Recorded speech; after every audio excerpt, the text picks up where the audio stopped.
Yes, the position vector of particle r as a function of time is given by this, where r is in meter, t is in second, I cap and j cap denotes unit vector along x and y axis respectively. Which one of the following statement is wrong for the motion of particle? अच्छा question है, single option है, तो उसी के according check करेंगे। इस तरह के सवाल मल्टीपल ऑप्शन वाले बहुत होते हैं। Path of the particle is a circle of radius r, radius 4 metre. तो जब भी तुम्हें पाथ ऑफ पार्टिकल निकालना है, अपने आप ऑटो रिवीजन होगा। हमेशा हमने पाथ ऑफ पार्टिकल एक ही तरह से निकाला है, वो तरीका तो मैं याद दिलाता हूं अगर याद नहीं है, ठीक है।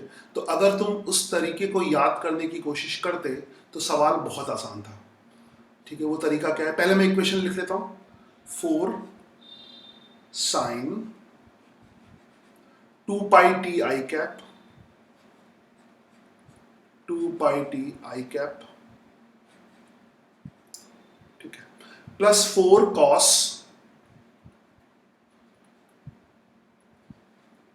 2 पाई टी जे कैप, ठीक है, 2 pi t j cap.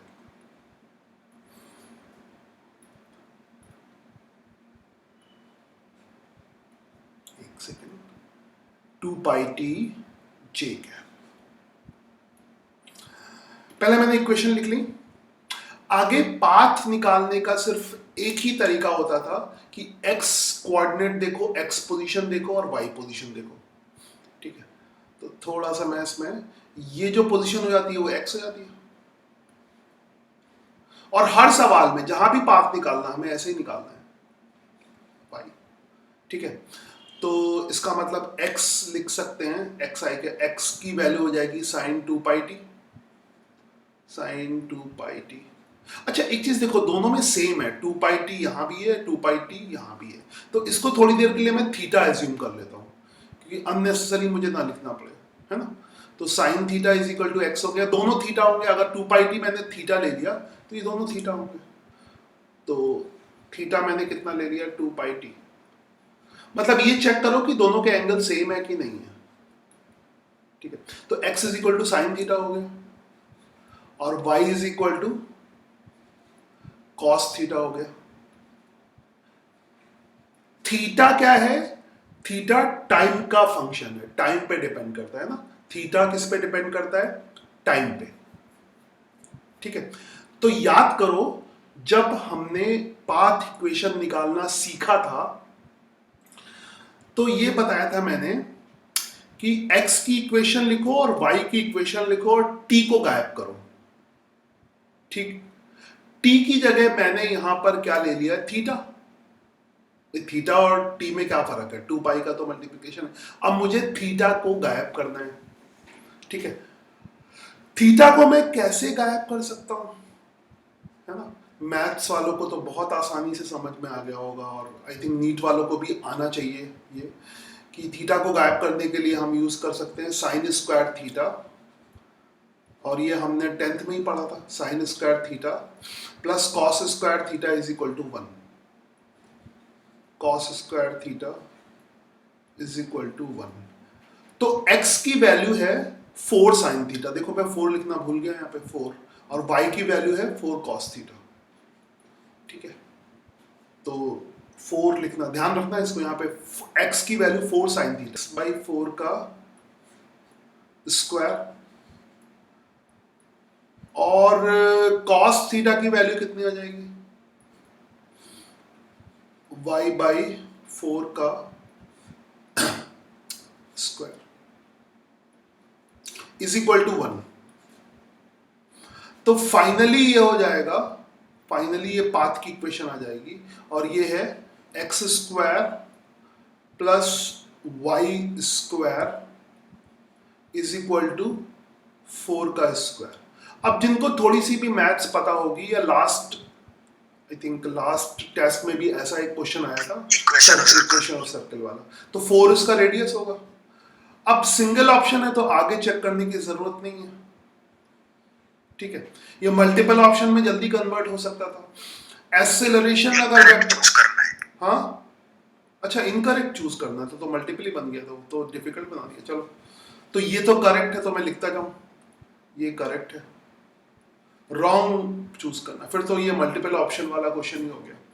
Acceleration is vector is along minus r. अब तुम्हें एक्सेलरेशन वेक्टर देखना है, ठीक है।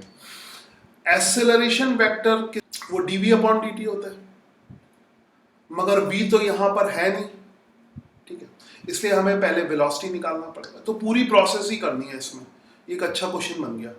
तो निकालो v, निकालो, है ना। v कितना होता है, D R upon d T, vector form में, ठीक है। v होता है D R upon d T,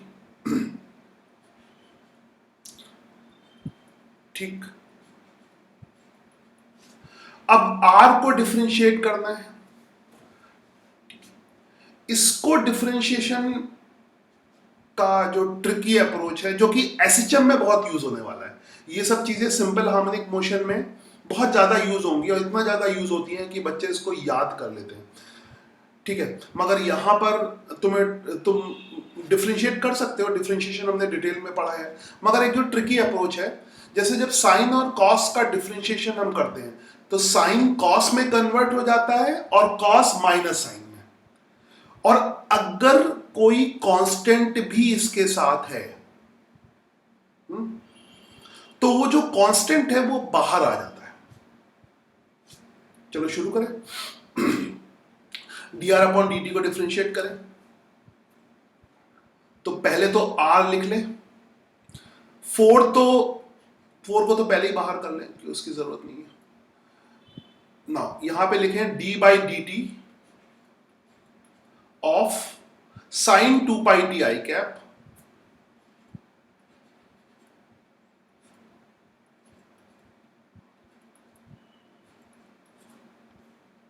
i cap plus D by D T, ठीक है, ठीक।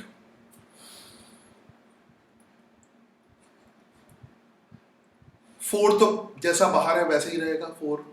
उसके बाद साइन का डिफरेंशिएशन क्या होता है, कॉस, और ये जो कांस्टेंट है, ये जो कांस्टेंट टी के पहले लिखा हुआ है, ये बाहर आ जाता है। तो कांस्टेंट को हम बाहर कर दें, 2 पाई, और साइन का डिफरेंशिएशन हो जाएगा कॉस, और 2 पाई टी अंदर वाला भी रहेगा, अंदर वाला जैसे का तैसा ही रहेगा। मतलब यहां पे टी मत लिखना, यहां पे 2 पाई टी रहेगा, ये 2 पाई और बाहर आ जाएगा, ठीक है। आई कैप और लगा दो, डिफरेंशिएशन खत्म। उसके बाद कॉस का जो डेरिवेटिव होता है वो माइनस साइन होता है, कॉस का डेरिवेटिव माइनस साइन होता है, माइनस में पहले लगा देता हूं, ठीक है। 2 पाई भी बाहर आ जाएगा, और कॉस का डेरिवेटिव क्या हो गया, माइनस हटा दिया, माइनस साइन, तो ये आ जाएगा sign 2 pi t j cap, ठीक है। अब कह रहा है, ये बहुत अच्छा सवाल हो गया, फिर ये मल्टीपल ऑप्शन जैसा क्वेश्चन हो गया, करते हैं, रॉन्ग ऑप्शन चूज करना है। तो वेलोसिटी के बारे में, magnitude of velocity of particle is 8 metre पर सेकेंड, ये तुम्हें चेक करना पड़ेगा फिर, है ना। चेक करते हैं इसको, मैग्नीट्यूड ऑफ वेलोसिटी। तो चेक करने के लिए ये देख लो, ये पूरा जो है 4 भी इसके साथ होगा ना, ठीक है। तो वेलोसिटी का जो ये वेलोसिटी का टर्म आ गया ना, तो ये पूरा क्या होगा, वेलोसिटी का एक्स कंपोनेंट, वेलोसिटी का एक्स कंपोनेंट कितना हो गया, 8 पाई, 4 भी इंक्लूड करोगे ना, 8 पाई कॉस 2 पाई टी का स्क्वायर नहीं, खाली 2 pi T, 8 pi cos 2 pi T velocity का एक्स कंपोनेंट हो गया, और वेलोसिटी का वाई कंपोनेंट हो गया, वेलोसिटी का वाई कंपोनेंट हो गया, वेलोसिटी का मैग्नीट्यूड लेना है, ठीक है। तो 4 यहां भी मल्टीप्लाई होगा, खाली मैग्नीट्यूड हमने लिखा, दिस विल आल्सो बी 8 पाई और साइन 2πt। ठीक है, अब पूछा है कि इसका मैग्नीट्यूड क्या होगा, तो भैया मैग्नीट्यूड निकालते। तो मैग्नीट्यूड सबको पता होगा वेक्टर के रूल के हिसाब से, एक्स कंपोनेंट और y component under root of v x square plus v y square.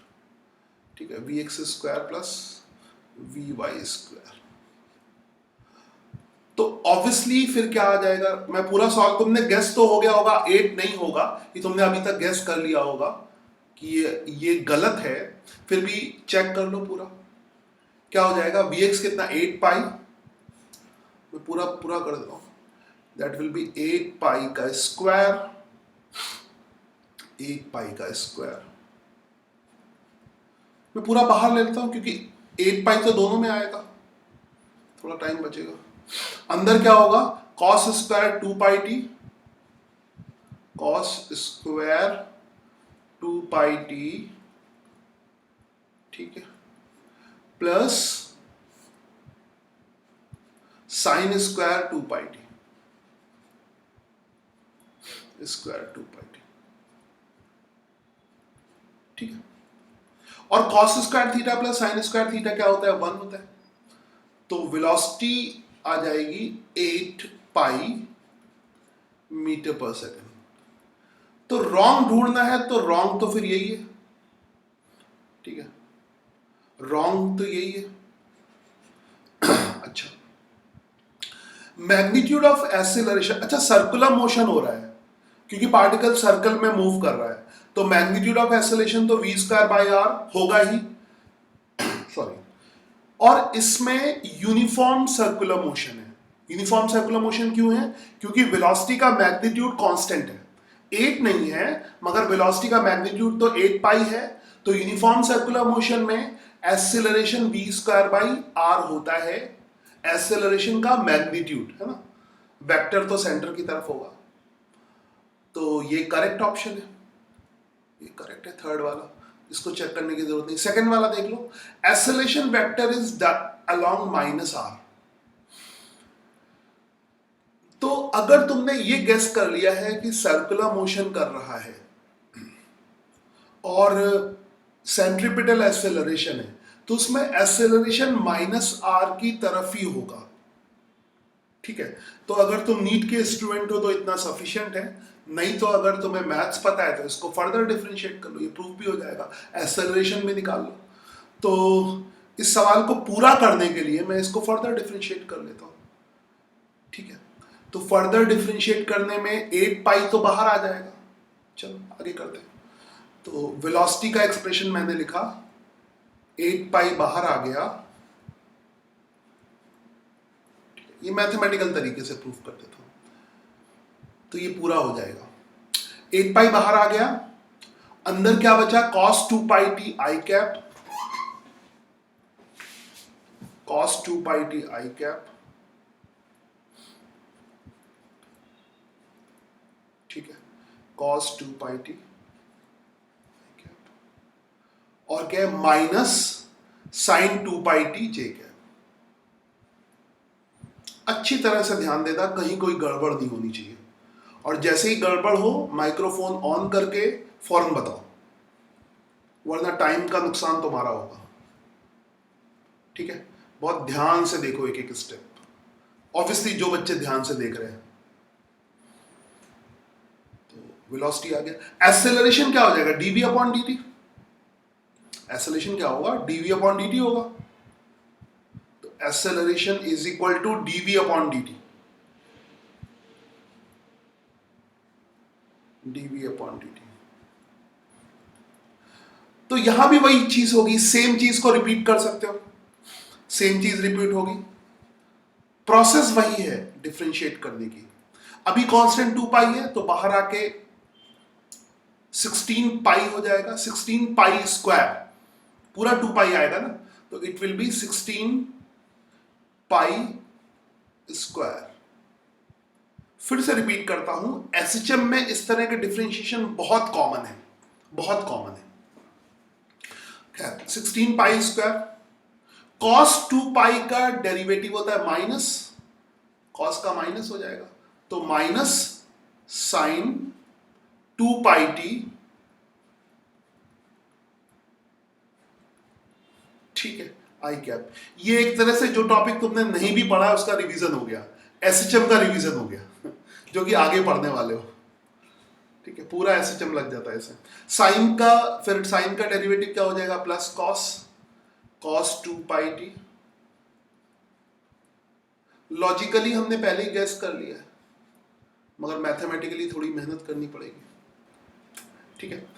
आ गया, तो ये आ गया 16 पाई स्क्वायर, और बहुत इंपॉर्टेंट टाइप का क्वेश्चन है ये, इसके कंसेप्ट बहुत इंपॉर्टेंट है।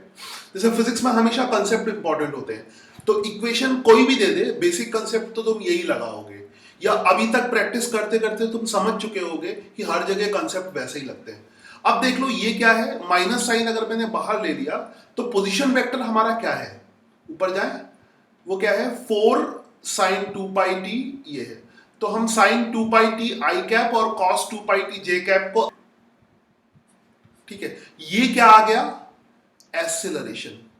इसके आगे करने की जरूरत नहीं है, ये प्रूफ हो गया कि ए किधर होगा, माइनस आर की डायरेक्शन में होगा, क्योंकि ये तो मैग्नीट्यूड है, ये तो कुछ भी हो सकता है ना। अलग से सवाल पूछ सकता है कि ए की वैल्यू निकालो, तो वैल्यू तो पूछी नहीं है इसने, ठीक है। ए की डायरेक्शन माइनस आर की तरफ होगी, इसका मतलब ये ऑप्शन भी सही हो गया, करेक्ट, मतलब स्टेटमेंट करेक्ट हो गया। तो इसमें रॉन्ग पूछा था, तो फोर्थ वाला रॉन्ग है। तो ये सवाल मैंने कंप्लीटली सॉल्व कर दिया, ये अच्छा सवाल था।